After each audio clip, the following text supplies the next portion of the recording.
Even one year I was like a platinum member with Tony Robbins. But the whole point was, I remember I was in this setting and he was like talking about these drivers we have as people, right? One is, certainty, that we need certainties, and then there's uncertainty as a second, driver feeling. There is significance, which is for me was always very important. You got to achieve this, and love and connection. But it's just like when you really want to get fulfilled, and what can be that lasting driver for your discipline is when you tap into the grow and the give. Because when you start growing as an individual, as a professional,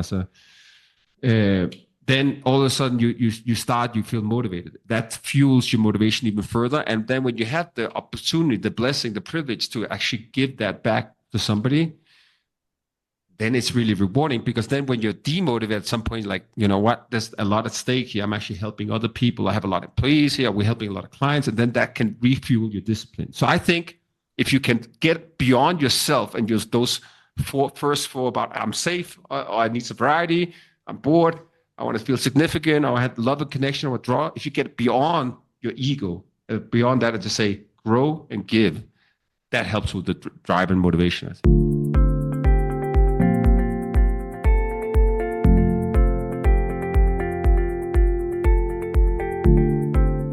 Hi, everyone. This is Joshua Hoffman and Alex Garashenko, and welcome to another episode of the Masters in Marketing Agency podcast, where we deconstruct the why and how agency owners found their success and learn a little bit more about how they help their clients.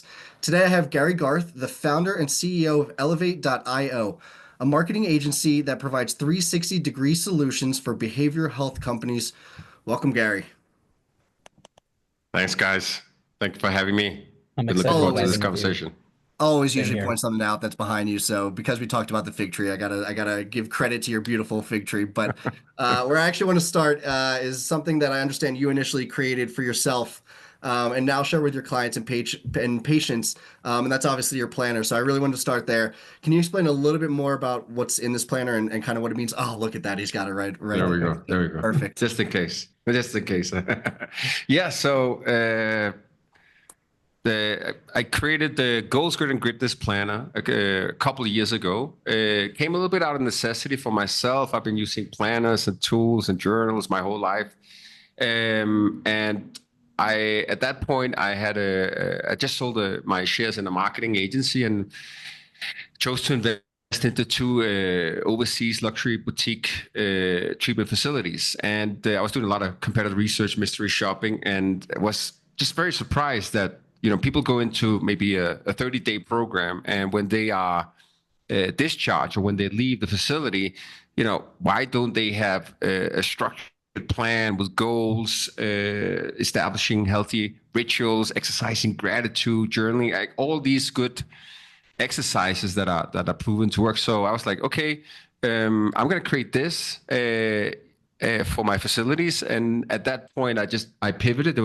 Unfortunately, my timing was horrible. So opening the facilities was just right before COVID hit, like a month before. So I had like 11 months of travel restrictions and lost a couple of $1 million. But it was all good because here we are today, and kind of just connecting the dots backwards. It was like this plan I created for myself and my wanted to have facility is now a product that we sell tens of thousands of, and tens of thousands we sold in Q1 alone, because we white label it, and I then give it to my clients that have behavioral health facilities. So they put their name on their logo. It's 100% white label, and then they give it to their patients as a parting gift. They get referrals. They get alumni engagement. So they get a huge ROI on this tool. But more importantly for me, as I see it, is that it's a great tool for people to sustain the recovery long term. So it kind of like it started out with one direction and ended up in an entirely different place, and it's a very good outcome.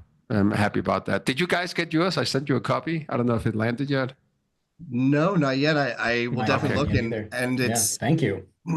Absolutely.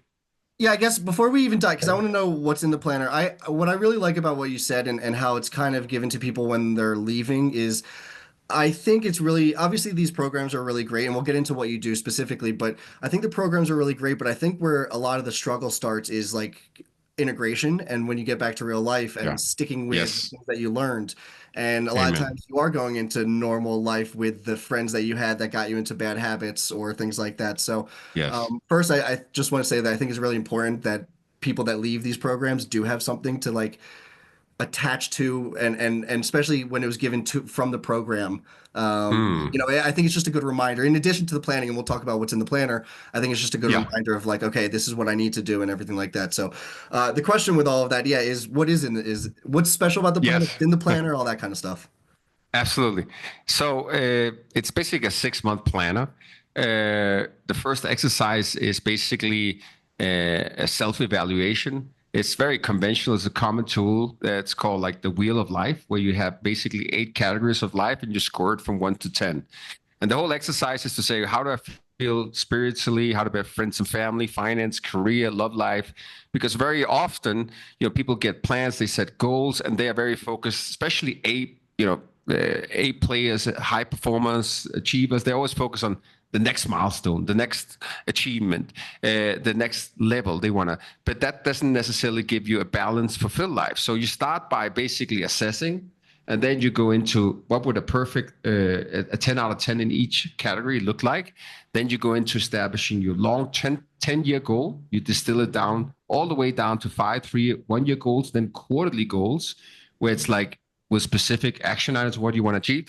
And the whole idea with this is that you think long term, and you also take a step back and not just look like, hey, I want to grow my company to XYZ, I want to buy this house, but more like, what is actually going to give me a balanced life with fulfillment in all categories? Because we all know, like, you don't want to be the richest man in the graveyard, right? Or you don't want to be have no friends, no love, no connection. So I for me, that's important, and so it starts with these exercises, and then it segments into, okay, if you want to accomplish this, what kind of rituals do you need to establish? Your morning ritual, your evening ritual, and how do you plan for your week? We all know, like, if you don't schedule it, doesn't get done. So it's kind of like, let me have this planner that's offline, not integrated with all your notifications and apps, etc., Mm. that you can just sit and look at and reflect, and then journal and put some thoughts into, if I want to be here in 1 year, what does that look like? Where am I right now? What do I need to do to get to that point? And I always tell people, it's just a tool. Nothing is ever going to be perfect. You look at mine and like, well, what the heck's wrong with this guy? It goes up and down and right and left. But that's the journey, and that's the value, that you are conscious and aware and working on yourself, I think. And so I That's it. use it in the company. I give it to all my employees on day one. They get booked, get planner. They want a promotion. I said, can I see your goals? What's the plan? What are we trying to achieve? What have you done? Interesting. So kind of cultivate it. And I think a lot of clients actually like to work with us because they know we have that mindset across the entire organization, that we are focusing on what's our top 3 priorities for the week. What's the number 1 objective? What are we trying to accomplish? And always have that in mind. So just a lot of good tools that I didn't invent, but assembled into one planner. I mean, that's where the genius comes in, is properly assembling things. We're talking about this on my team internally as well, as we're starting to scale up and looking at the culture, everyone's motivations, and understanding how it all interplays together.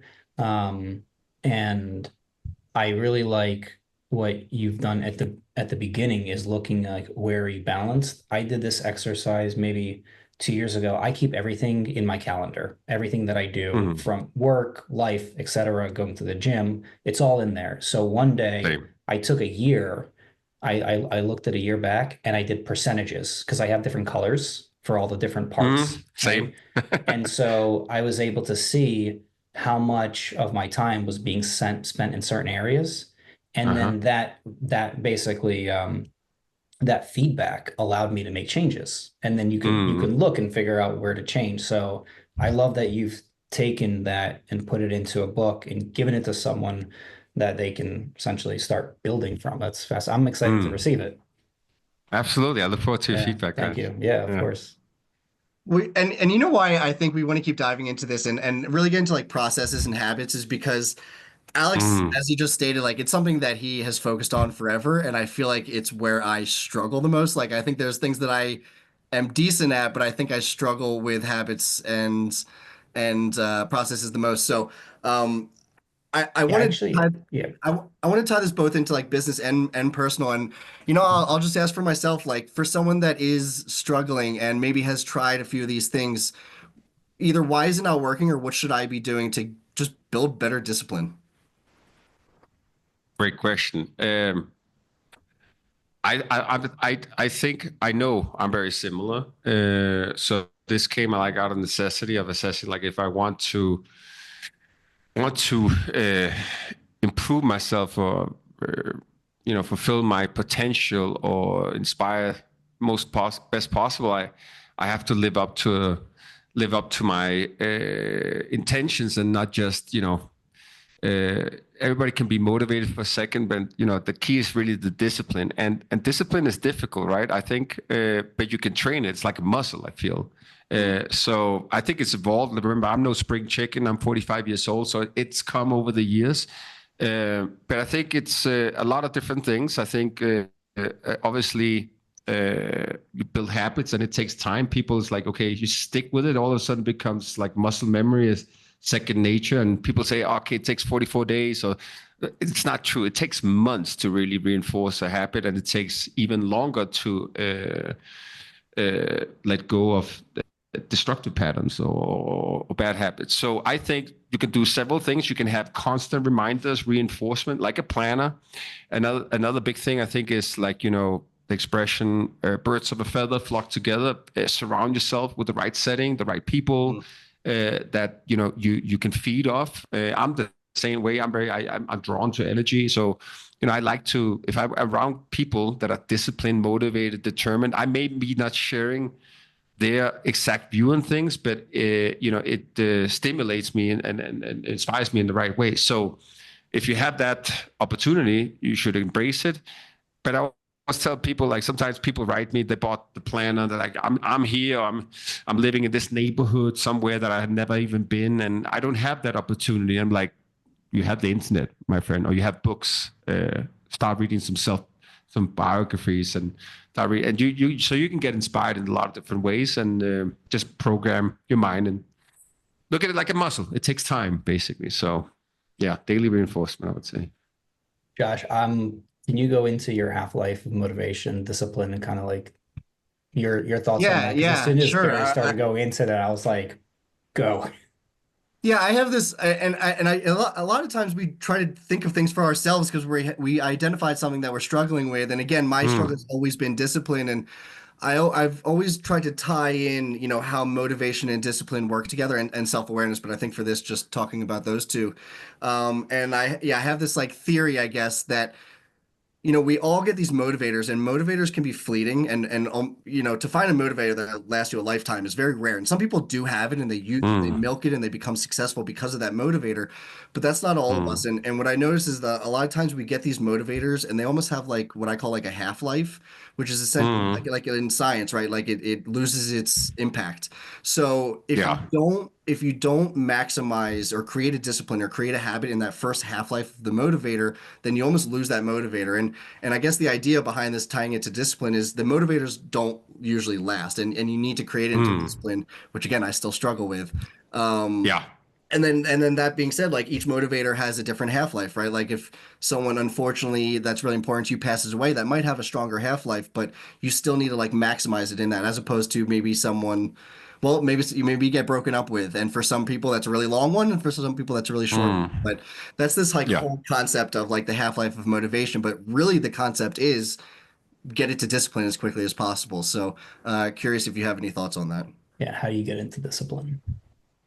How Better question. so I think you have to probably have had some incident. You've had to have reached some point in life where you're just like, I'm sick of tired of being sick and tired, or this enough is enough, or I'm gonna break the pattern, or I. So Can I I can I think actually many. can you cut you off Yeah, there actually? yeah. See, my whole goal was can you grab that much motivation or discipline without having to go through something like that? Because to Mm, me, yeah. I know a lot of people that have gone through, whether it's alcoholism or whatever, and I get a little bit, Mm. I guess, Why frustrated wait? when, what Yeah. why wait? Why wait Yes. that like what do they say? I Yeah. need to hit rock bottom. Everyone's like just waiting for rock bottom. And it like Totally. kind of drives me crazy because it's someone pretty close to me that like they say that. Yeah. And I don't know, I just wanted to throw that in there while you were going. Yeah. No, to your point, I think I mentioned that because I think most go have to get to that point, but I completely agree. Uh, why wait to that point? It can even be too late. But it's kind of hard when you're in the middle of it, right? So it's like one of those, like when you've been there, you've done that, it's difficult to break through. And I think that's where, being influenced by the right people or the right surroundings can help a lot. So you kickstart that habit. For me, something, and this is basically maybe the basis why I started Elevate, why I created the planner, why I published the book. It was like, I had gone through, 40 something years. I've been an entrepreneur since I was like 18 and started several companies that I sold. And I was like, it's not really, it's always a new finish line. And I wanted this, now I made a million, now I got 10 million, now I got 100 million. And it's like, that doesn't really make you happy. And I remember attending, I'm a huge personal development guru, like everything, like Joe Dispenza to Tony Robbins, you name it. Even one year I was like a platinum member with Tony Robbins. But the whole point was, I remember I was in this setting and he was like talking about these drivers we have as people, right? One is, certainty, that we need certainty. And then there's uncertainty as a second, driver feeling. There is significance, which is for me was always very important. You got to achieve this, and love and connection. But it's just like when you really want to get fulfilled, and what could be that lasting driver for your discipline is when you tap into the grow and the give. Because when you start growing as an individual, as a professional, then all of a sudden you feel motivated. That fuels your motivation even further. And then when you have the opportunity, the blessing, the privilege to actually give that back to somebody, then it's really rewarding. Because then when you're demotivated at some point, like, you know what, there's a lot at stake here. I'm actually helping other people. I have a lot of employees here. We're helping a lot of clients. And then that can refuel your discipline. So I think if you can get beyond yourself and use those first four about I'm safe, or I need sobriety, I'm bored, I want to feel significant, or I had love and connection, or withdraw. If you get beyond your ego, beyond that, and just say grow and give, that helps with the drive and motivation, I think. We do a book club in my company. All the project managers, we read a book together. The last one that we read was super impactful, The Toyota Way, all about processes. And now we're building products in the company for our team to use, like our own products. And so we're reading Hooked. I've read it a couple of times before. It's building habit forming companies, or habit forming apps or software, whatever it is, habit forming products. This week was on investment. And one of the things that one of our project managers brought up was this concept of, in order to make kind of progressive change, you take your existing routine and then you add one thing into it. You find where it fits inside of an already existing routine. And whatever that motivation is, once you put it in, your existing routine has plenty of triggers along the way. And all you have to do is make that association. And I feel like, Josh, to your question, like today, I had this kind of realization is, and I do this because I'm big on building habits, but the method of how to build a habit, I've noticed for me after she said it, has been to attach it to something. So one of the examples was I wanted to become a habitual stretcher in the morning. I wanted to make sure that I stretch. And I took a look at, okay, what do I do every day? Take a shower.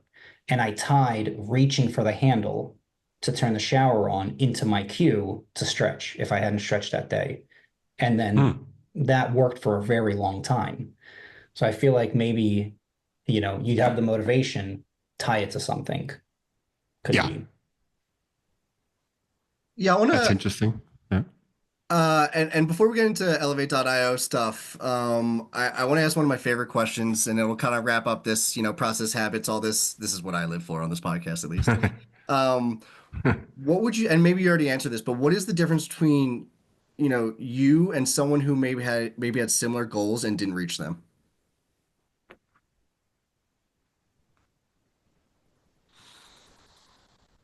That's a good question. I think uh, not afraid of failure. I mean, it's very simple. You probably heard it a million times, right? Like, I always look at these, when I think last time we spoke, I had that Chicago Bulls background Yeah. photo. We had Dennis Rodman, Michael Jordan, and he's famous for like how many missed shots he have and how many buzzer beaters and championships he's lost. But then he also is the greatest of all time. And I think you just can't let the failures get under your skin too much, because I've had significantly more failures than successes, just to highlight that. But I use it almost like fuel. Like, come on, Gary. I mean, you can do better than that. You fucked up there. You should have done that. Let me step back. Let me reflect a little bit on what could I've done differently. And I think that's the way to look at it. Like, like if I had the new opportunity, what would I do differently? And don't look at like I failed, but like how can I improve it for next time? Then go at it again. Uh, and maybe it's because I did a lot of sports. Maybe because I had certain environment. I don't know. But I just keep pushing and try to like, yeah, I fucked up there, but look at this now. And then things come.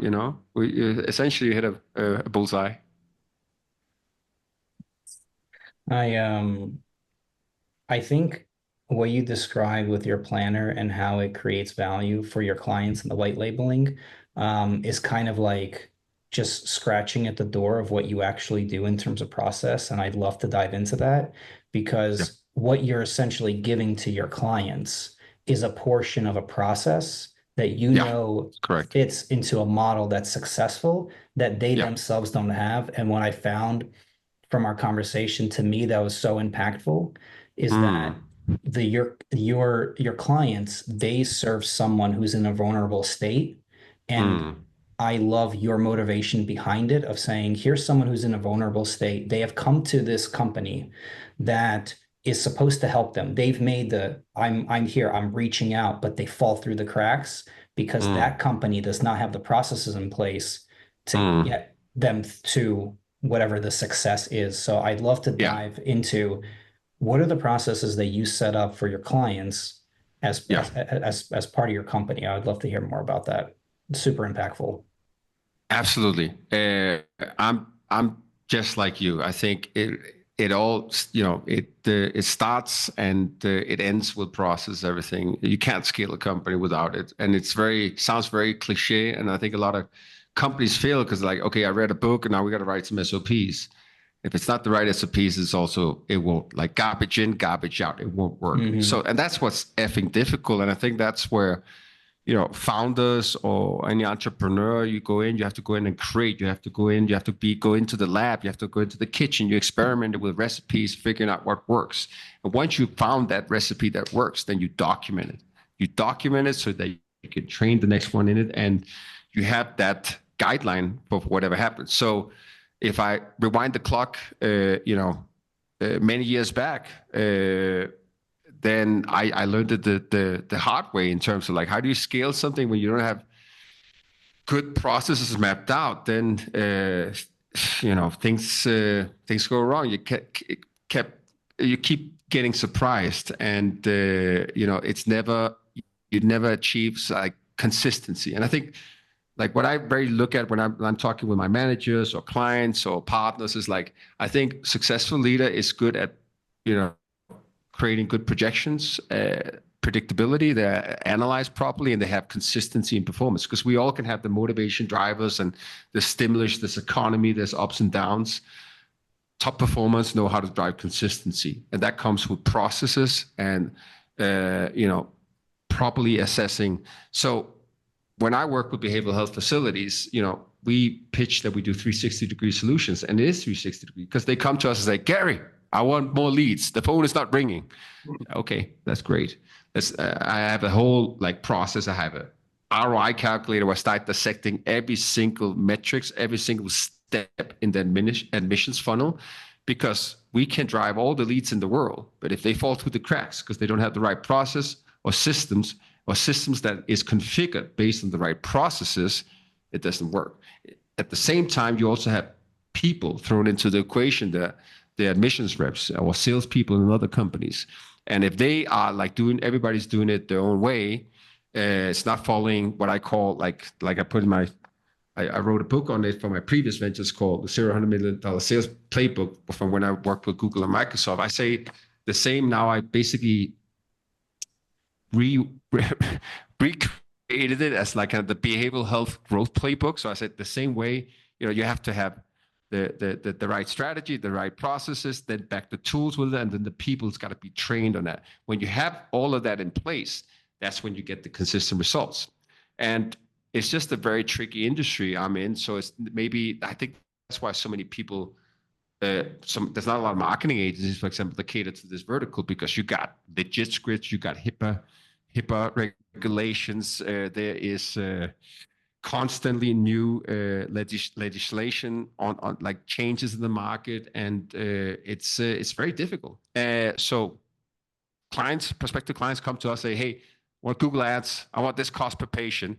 And I said, like, before we even go anywhere, we have to have this process, go through that calculator. I have to ask you all these questions. I'm not trying to interrogate you. I'm just trying to identify what you're doing right, what are you not doing, so we can calculate, start with the end goal, calculate backwards, say, how can we hit that desired cost per acquisition, for example? And then we have to look at all those different factors.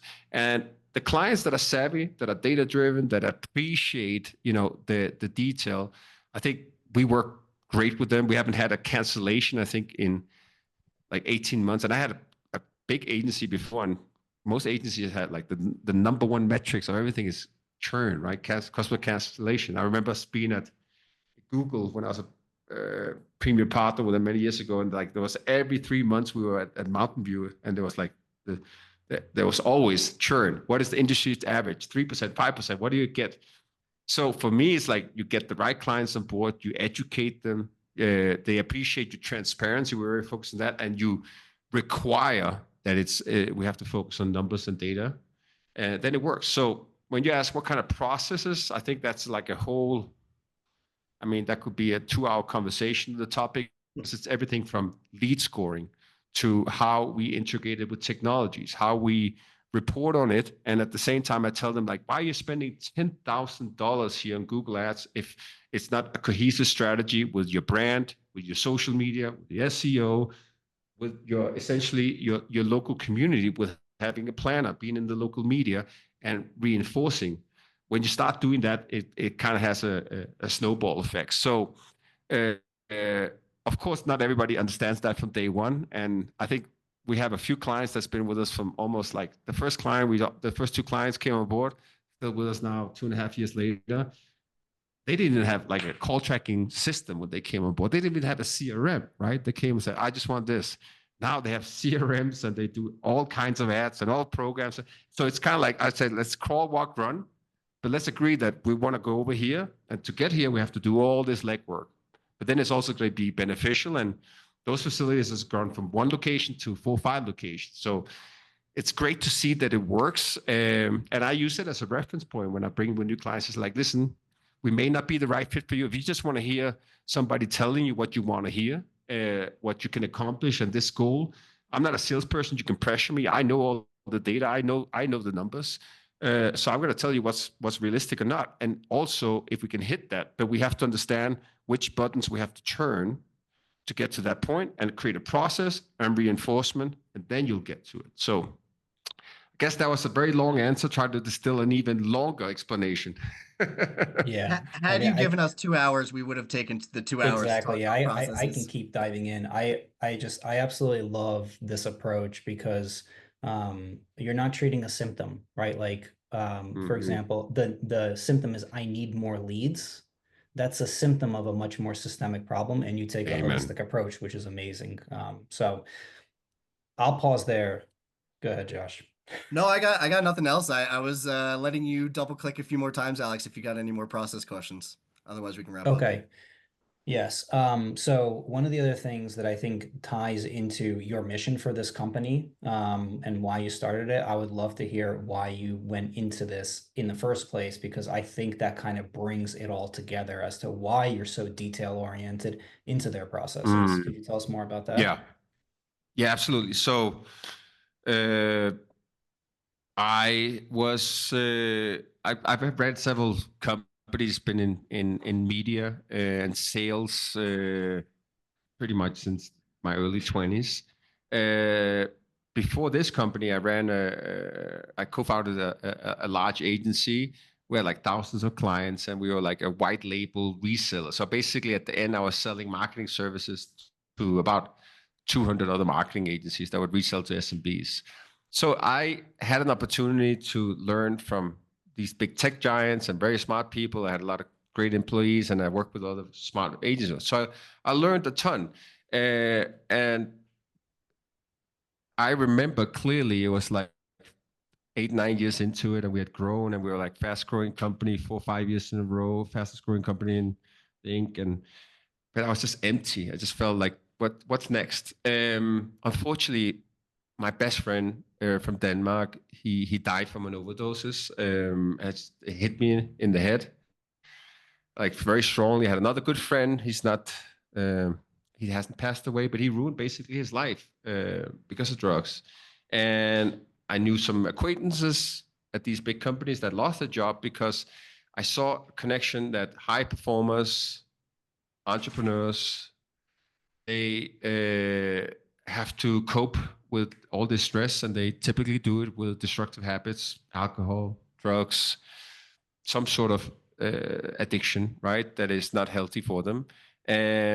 So it hit me in the face, and I was like looking at our portfolio, and I was like, 17% was personal injury lawyers, right? Of this thousands of clients, 100 million in revenue. Then there was like loan companies, mortgages, uh, there was a lot of tech in there too. It's like, how is that making any good in the world? These guys don't pay tax. They're in Ireland, paying 0% tax. And these scumbag lawyers, like, what the fuck am I doing? Excuse my French. So I was like, screw it. So I said, I'm out. I'm selling my shares, stepped out. I was like, shit, am I making a mistake? But I took that money and then I said, I'm going to go out and change these statistics because I was looking into the market. And I don't know if you know, but because of social media and the whole trajectory of how everything is going, I think there's a lot of people that feel lost. And 1 out of 3 Americans actually has, or even worldwide, I think, but in America specifically, is 1 out of 3 has some sort of mental challenge. And suicides is at an all-time high, especially with teenagers. I have a teenage daughter, so it just freaked me out. I looked into the statistics of addictions.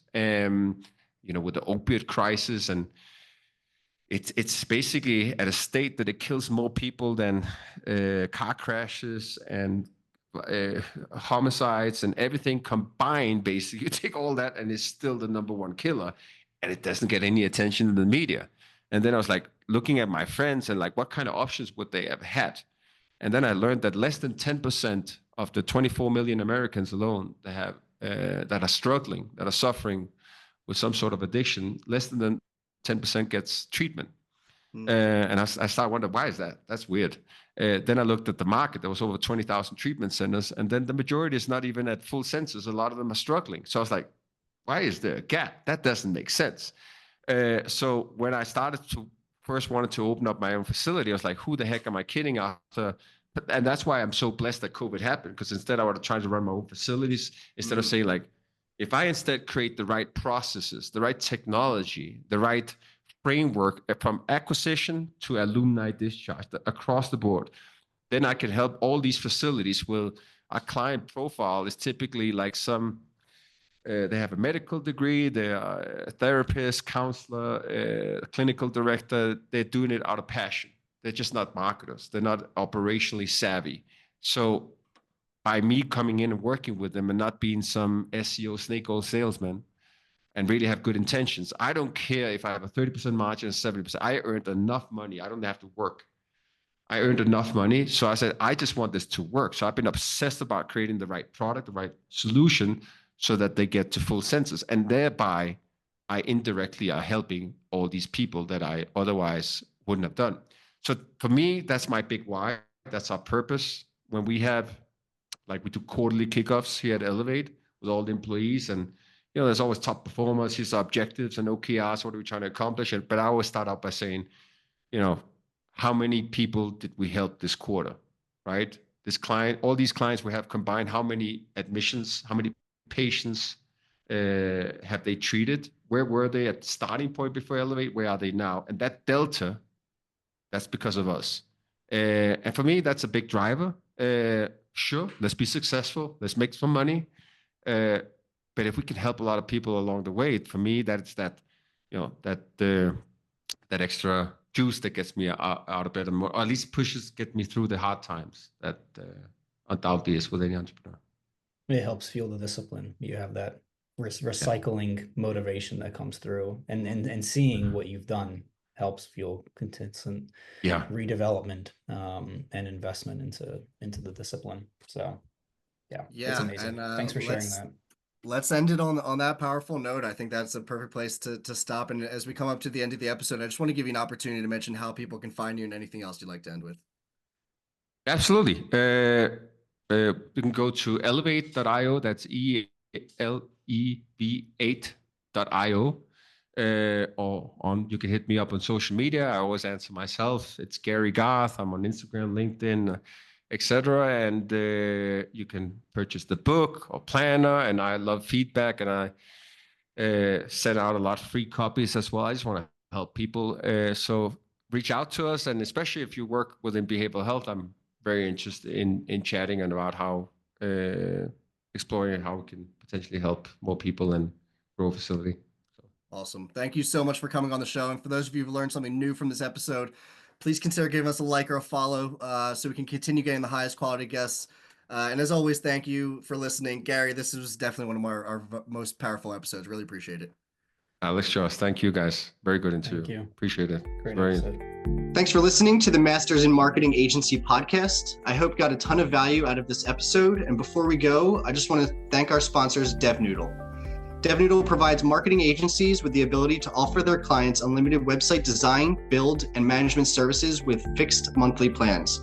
If website design, development, and maintenance is holding your agency back from growing, please reach out to us at devnoodle.com, where we make websites easy for you and easy for your clients. devnoodle.com.